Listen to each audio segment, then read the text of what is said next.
What's up, everybody? So in the last video you guys saw, we were working on the Civic. We almost got it done. The only thing that stopped us is we wouldn't start. So Luke and I, we did a bunch of diagnosing and trying to figure out what we did wrong or what wasn't operating properly. Now the first issue that we found is the immobilizer was still engaging. Wasn't really sure why. We ended up swapping out the column, which I have over here. This is the old one. So you guys can see there, this is the old one. We just went ahead, swapped out the entire thing. It's just 4 bolts, and then there's like one that connects way back here that holds that shaft in. So we swapped that out. The key got in there. It basically kind of turned it on, I guess. It wouldn't start. But it didn't eat the key. It didn't eat the key. Yeah, it didn't hold it in there. So the ECU recognized the key, and then we went ahead, tested the start, or I guess we tested the battery first, and that was low. That was at like 11 volts. So we got that charged. Went to try it again. Still nothing. Just kind of guessed. Thought maybe the starter. So we pulled the starter out. We bench test that. It worked just fine. The only issue I had with that is I had no idea what kind of condition it was in, just because it was old. It was off the black Civic.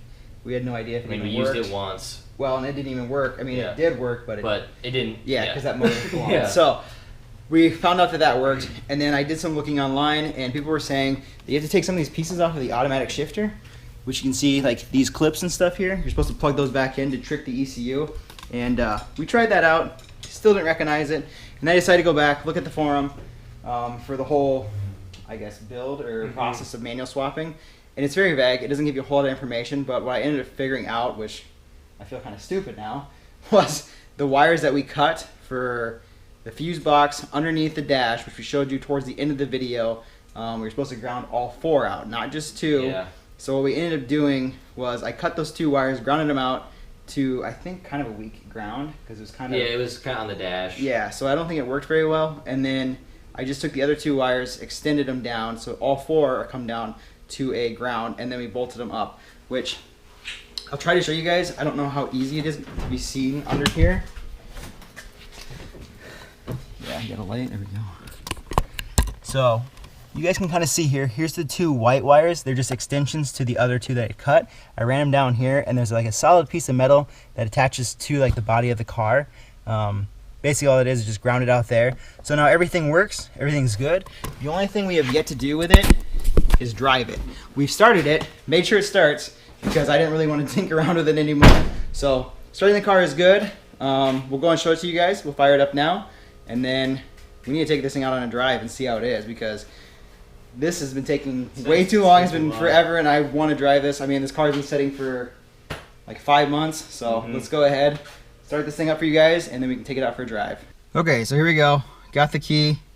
We'll go and put it in the ignition. So you can see all the dash lights light up.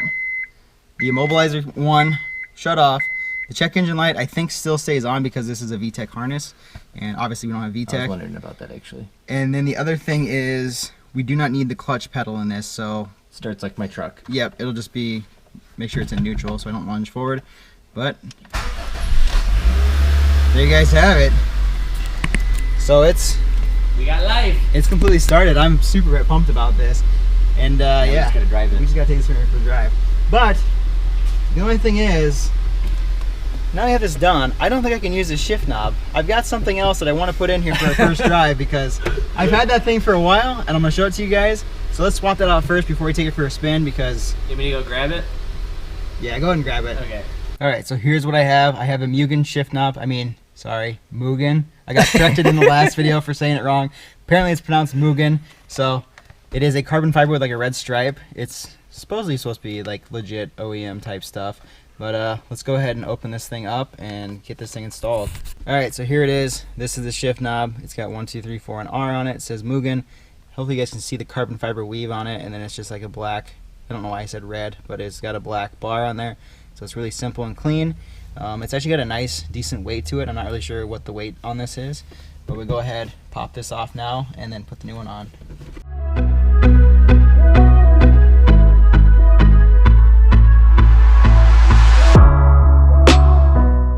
So you guys have it. We got the Mugen shift knob installed.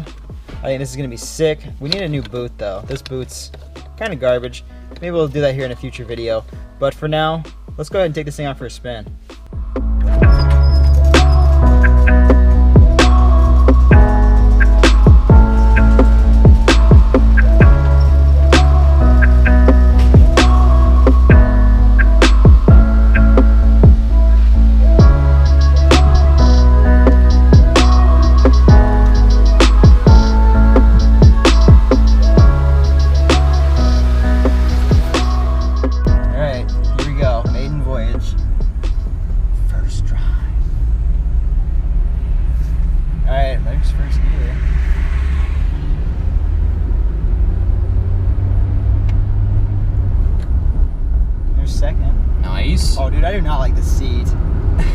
freaking moves on me. Bouncing. Yeah, it's got like a wobble to it. There's third.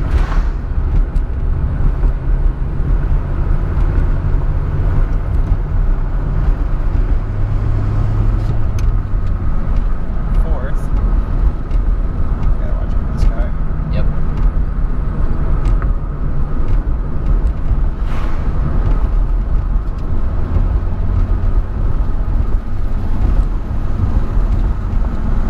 There's fifth.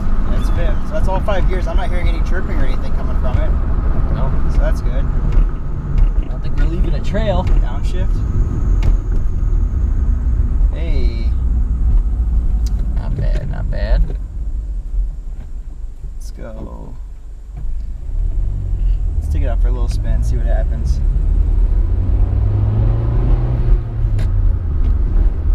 Yeah, dude, this chair, every time you go to shifting gear, You bounce. it feels like it's got pretty good acceleration. I haven't quite brought it up to speed yet. I mean, I've gotten up there, but I haven't like got to higher RPMs. I'm kind of afraid to see if this thing is in like limp mode or whatever, because it does have the check engine light. I've read that online a little bit, and I know this thing says it's got. We ran the scan tool on it, and it says that the VTEC is not working, which failure. obviously because this car doesn't have VTEC, but the ECU and the wiring is signed for it. So once we get out here on like a side area and kind of get up to speed a little bit better, we can see if it kind of maxes out at like a certain RPM range. Plus, I want to get up to higher speeds. Yeah, see how it does. You can tell these brakes are stiff. I haven't driven it in a long time.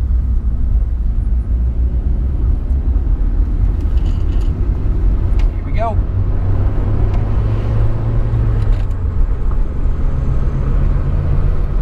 Third gear.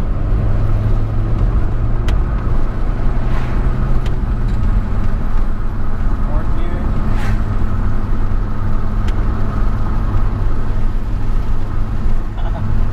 This is so fun that it's manual now.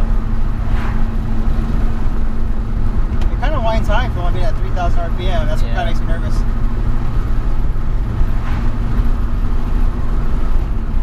There's fifth. And that's 60 miles an hour. So this is like driving your truck in a way. Yeah, it is. It's very slow. I don't know if it's too loud in here or not with the window down. Maybe we'll roll it up. I can maybe hear some noise a little bit better. Alright, let's downshift. That's fourth gear.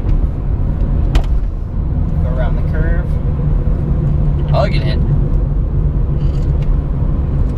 Not bad. See, like I'm in fourth gear right now and I'm still maintaining, which is kind of weird to me. We need to maybe come to a stop and see. Like rev it out, or try to rev it out. I'm gonna downshift again. So that's third gear.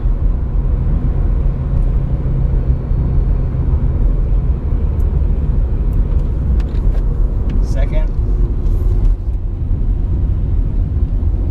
Alright, let's see what it does. Yep. Yep. That got up to like 4,000 RPM and it kind of bogged down. So I think that means it's in limp mode. Yeah. We're gonna need to test this out, check it out, and see exactly how to fix that or how to get rid of it. Because right now I'm in third gear. It sounds like it's kind of revving high. So that's fourth, that's better. But I'm only doing 40 miles an hour right now. Yeah. It's kind of a...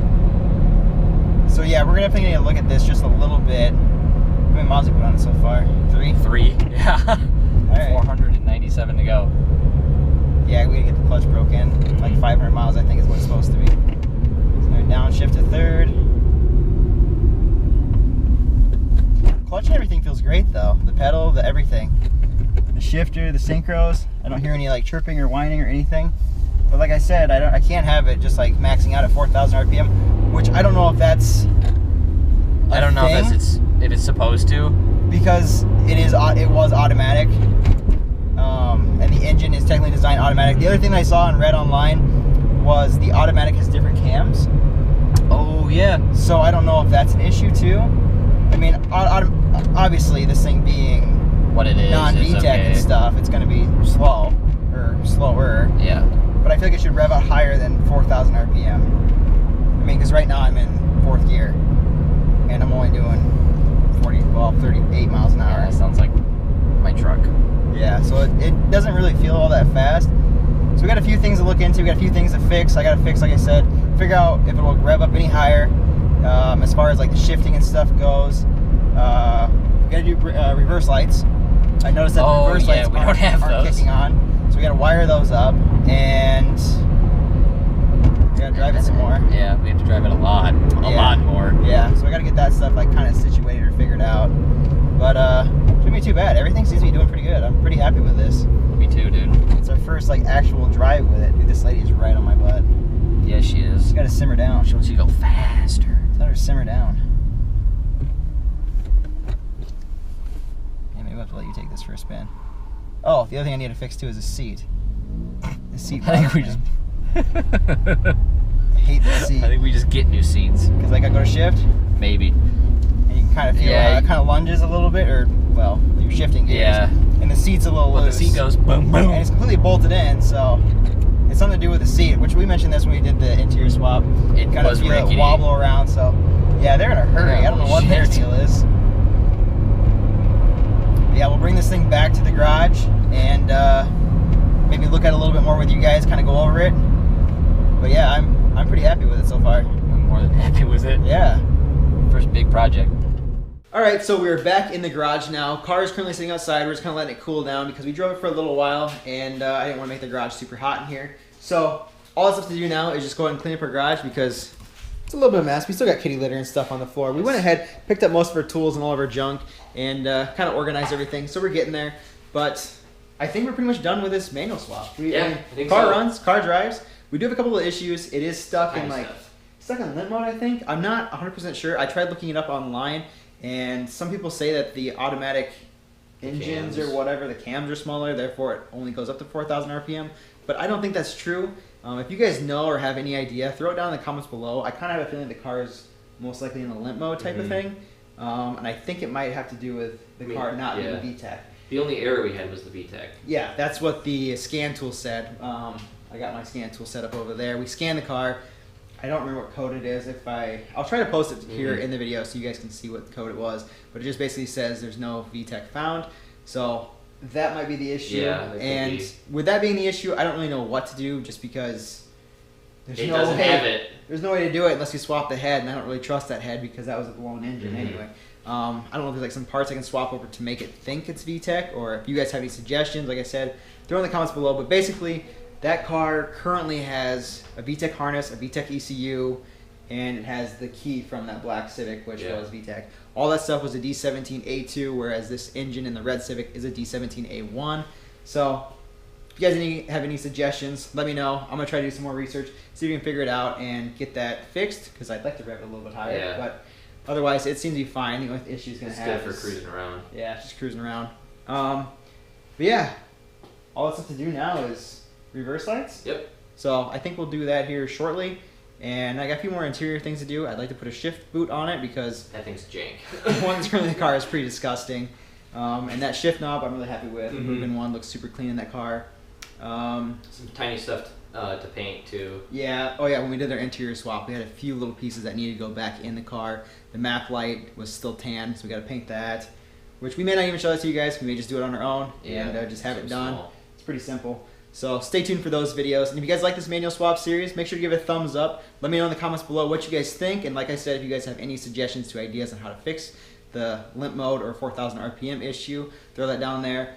But yeah, I think next up we'll be working on your truck. I know you've been stockpiling out some parts, so stay tuned for that. And make sure you guys subscribe, and I'll see you guys in the next one.